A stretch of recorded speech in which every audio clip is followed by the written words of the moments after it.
ಕರಾವಳಿ ಕರ್ನಾಟಕದ ಕಡಲ ತೀರದ ಉಡುಪಿ ಜಿಲ್ಲೆಯ ಕುಂದಾಪುರ ತಾಲೂಕಿನ ವಕ್ವಾಡಿ ಗ್ರಾಮದ ನಾರಾಯಣ ಪ್ರವೀಣ್ ಕುಮಾರ್ ಶೆಟ್ಟಿ ಅವರು ದುಬೈಗೆ ಬಂದು 2000ರಲ್ಲಿ ಪ್ರಾರಂಭದಲ್ಲಿ ಸ್ವಂತ ಹೋಟೆಲ್ ಉದ್ಯಮ ಪ್ರಾರಂಭಿಸಿ ಪ್ರಸ್ತುತ ಅರಬ್ ಸಂಯುಕ್ತ ಸಂಸ್ಥಾನ ಮತ್ತು ಭಾರತದಲ್ಲಿ 10 ಸ್ಟಾರ್ ಹೋಟೆಲ್ಗಳನ್ನು ಹೊಂದಿದ್ದಾರೆ.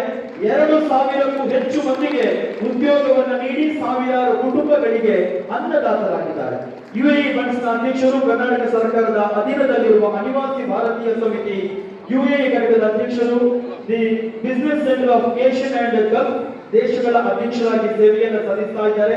ಕರ್ನಾಟಕ ರಾಜ್ಯೋತ್ಸವ ಪ್ರಶಸ್ತಿ, ಆರ್ಯಭಟ ಅಂತಾರಾಷ್ಟ್ರೀಯ ಪ್ರಶಸ್ತಿ, ಕಿರೀಟ ಪ್ರಶಸ್ತಿ, ಏಷ್ಯನ್ ಗಲ್ಫ್ ರಾಷ್ಟ್ರಗಳ ರಾಜ್ಯ ಪ್ರಶಸ್ತಿ, ಕುವೆಂಪು ವಿಶ್ವಮಾನ್ಯ ಅಂತಾರಾಷ್ಟ್ರೀಯ ಪ್ರಶಸ್ತಿಯನ್ನು ಪಡೆದುಕೊಂಡಿರುವ ವಕ್ವಾಡಿ ಪ್ರವೀಣ್ ಶೆಟ್ಟಿ ಅವರಿಗೆ ನಾವು ವಿಶೇಷವಾದಂತಹ ಧನ್ಯವಾದ, ಅಭಿನಂದನೆ.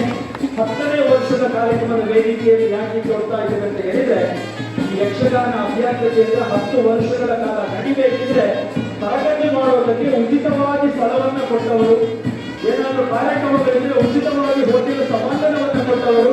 ಹಾಗಾಗಿ ನಿಜ ಅರ್ಥದ ಕಲಾ ಪೋಷಕ ವಕ್ವಾಡಿ ಪ್ರವೀಣ್ ಶೆಟ್ಟಿ ಕೊರೋನಾ ಸಂದರ್ಭದಲ್ಲಿ ಅವರ ಸೇವೆಯನ್ನು ನಾವು ನೋಡಿದ್ದೇವೆ. ಸಮಸ್ಯೆಯಲ್ಲಿದ್ದವರು, ಸಂಕಷ್ಟದಲ್ಲಿದ್ದವರಿಗೆ ಊರಿಗೆ ಕಳಿಸುವುದಕ್ಕೂ ಕೂಡ ಅವರು ಮಾಡಿರುವಂತಹ ಕಾರ್ಯವನ್ನ ನಾವೆಲ್ಲರೂ ಕೂಡ ಈ ಹೊತ್ತಿನಲ್ಲಿ ನೆನಪು ಮಾಡಿಕೊಳ್ಳುತ್ತಾ, ಯಕ್ಷಗಾನ ಅಭ್ಯಾಸ ಕೇಂದ್ರ 10ನೇ ವರ್ಷದ ಈ ಒಂದು ಸಂಭ್ರಮದಲ್ಲಿ ಇರಬೇಕಿದ್ರೆ ನಿಮ್ಮ ಸೇವೆಯನ್ನು ನಾವು ಸದಾ ನೆನಪಿನಲ್ಲಿ ಇಟ್ಕೊಳ್ತೇವೆ. ಅಂದಾಜು ಬೈದಿನ ಬಿನ್ನನ್ನು ಒಂಜಿ ನಿಮ್ಮ ವಕ್ವಾಡಿ ಪ್ರವೀಣ್ ಒಂಜಿ ಜೋರಾಯಿನ ಕಾಟಿ ಕೊಡಲು ಸ್ವಾಗತಿಸಿದ್ದೇವೆ.